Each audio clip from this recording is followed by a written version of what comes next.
Welcome. I am Megan Farrow. This is my presentation on inclusion, what inclusion is, and how far it has come over the years.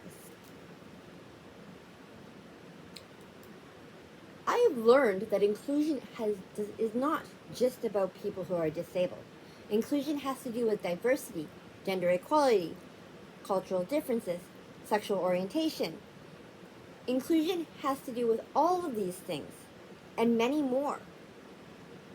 I'm going to touch base on 3 subtopics: what is inclusion, the history of inclusion, past experiences, personal experiences of the lack of inclusion, and how inclusion has improved in society today. What inclusion is? Inclusion is feeling like you're a part of the group, like you belong. Children want to feel like they belong, regardless of whether or not they have a disability or a cultural difference. They want to feel like they belong, like they're included with their peers. They want to know that they're heard. They want to know that they're able to express themselves, and they want to know that they can learn at their own pace, being able to have the access for help to understand what they don't understand as they're learning. Inclusion helps children to have support come to them instead of them going to the support. They have that ability to be more of an individual, have more self-respect, be able to develop more self-reliance and more of a stronger self-esteem. Being able to know that they don't have a disability, and if they have a disability, but that disability there is not something that's going to stop them. They have the ability to overcome the mindset of having a disability. They are able to overcome the fact that having a disability is not something they have to be concerned about, but it's something that they can improve on. Inclusion programs in child care have learned to develop DAP programs, which is development appropriate age programs for children, so that they are able to understand, they are able to be able to see where their milestones are in development. They are able to be more independent, more resilient, more open to the concepts that life has for them. But what inclusion is not, it's not dumping somebody because they have a disability. It's not giving an educator the supplies to take care of that child or the materials to take care of that child. It's not being there for that child. It's inclusion is not excluding a child on the outside of a circle because they do something that is socially unacceptable in society, or that they don't understand why or what's going on that is socially unacceptable in society. Like someone who gets really anxious or anxiety and they start sitting there sucking their thumb or twirling their hair or doing something that they feel that is trying to help them to cope with what's going on within them or their stresses. But what inclusion is teaching those children not to suck their thumb, teaching those children not to do things that they are learning to adapt that society doesn't like, but learning to adapt developmentally appropriate skills to handle their stresses and developmentally appropriate skills to deal with the everyday distractions or the everyday uncomfortableness or uncomfortable states that they are in at the time. The history of inclusion. The history of inclusion started way back in the 1940s.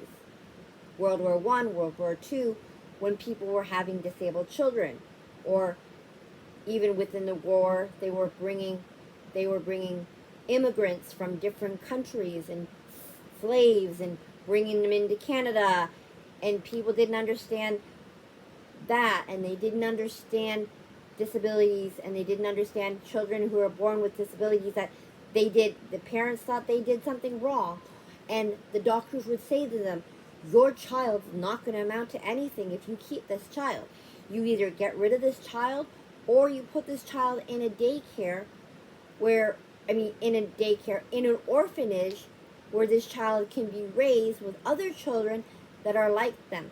There were no daycares back then for disabled children, because there was no accessibility, there wasn't enough hands-on experience, there was too much lack of understanding and lack of ignorance and knowledge about disabled people. Like my friend, for example, her mother told her when she was born that if she let her live, she would grow up to be a vegetable, or that she wouldn't survive. The doctor basically told her, get rid of her. The doctor basically said, take her home, get rid of her. She's not going to amount to anything that society has to offer for her. Well, let me tell you, my friend to this day, she's living healthy, independently, and she's living with her disability, but it does not stop her. It does not define her for who she is. What defines her for who she is what she and her beauty that is on the inside of her, is what shines through. She is very normal, just like any normal body, able-bodied person is. She's able to take care of herself to the utmost ability that, someone would look at her and say, you did that? Wow, I didn't think you could do that. No, she could do pretty much anything an able-bodied person could do, if not more. With my experience with inclusion in the past, I've dealt with inclusion too, because back when I was younger, I was socially outcasted because I sucked my thumb and put off to the side from other kids. I was put in special education classes throughout most of my school year because I had ADHD. My mother refused to put me on any ADHD medication because of it. So having that said, I grew up perfectly well. I mean, I went to 5 or 6 different schools before I hit high school, but I still turned out relatively well. And to this day, I'm here to help other children with disabilities so that they may conquer the stigmatism of being disabled and having that label placed upon them. That label is not a label. That label is a obstacle that helps, that they are able to conquer. That disability is an inspiration for them to grow from, for them to conquer, for them to climb over that, and to show others that I may be disabled, but look what I can do. I can do far more than the next person can. So that's how inclusion is working on becoming more and more better within society. Inclusion has progressed and has become more in society these days, and as schools, they have integrated classes with the special education classes where they integrate students into the mainstream class. So children are now becoming more and more provided within classroom societies in society today. And diversity and equality and gender equality and cultural differences and disabilities and religious differences and all those things that now make up inclusion have given inclusion a reason for people to feel that they are included within society. gives them a purpose to be more than something that society thinks they are. More of what they are able to overcome. Because they can overcome anything. Once you teach a child that they are normal and they don't have, that their disability does not define who they are, they will become great and they will grow to be better in society.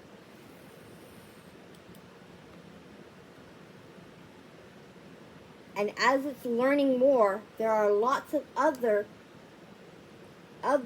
resources out there to teach us more and more about inclusion, and also to show us what inclusion was in the past, or the lack of inclusion that was in the past, and how inclusion has been working on becoming much, much better over the years. Inclusion has become much better. There are books out there that's called, there's a books out there by Sharon Hope Irwin and her colleague Donna. They wrote books out there on quality of inclusion. They have books about exceptional children. They got books about the gifted child. They teach and they show different avenues of how to make inclusion better, how to be more qualified in giving child the best quality of life that they can have in growing, regardless of whether they have a disability or not. And it doesn't matter what disability you have, whether it be intellectual, mental, physical, emotional. All of these disabilities are not who they are, because who they are is what they make themselves out to be, not what society tells them that they are, because they are what they want to be. They create their own destiny and they become what they want to be, and they have the support out there to help them to become what they have the desire to be.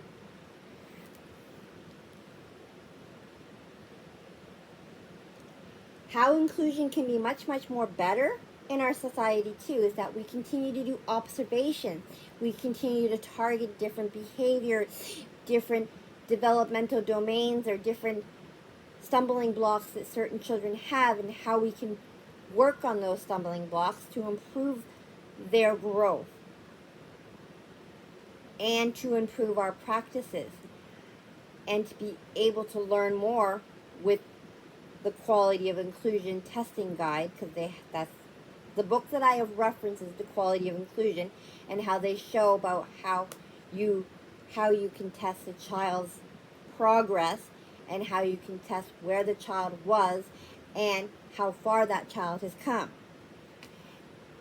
These are some of these. Having these in place help us to be steered in the right direction, to help children to become more of a responsible citizen in society, a responsible individual in our society.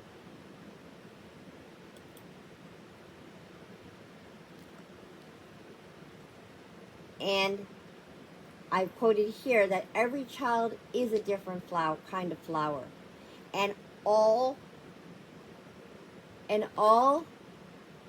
types, and all together we make up a beautiful garden.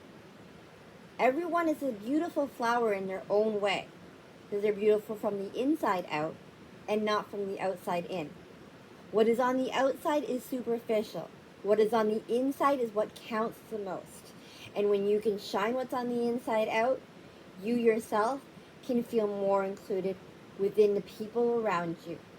You yourself can feel more like you're wanted with those who want to be around you, because you shine from the inside out. People want to be with you when they see something in you that they want. And if they want what you got, they're going to hang out with you more. So that inclusion will become more of that avenue will become more open for people to explore.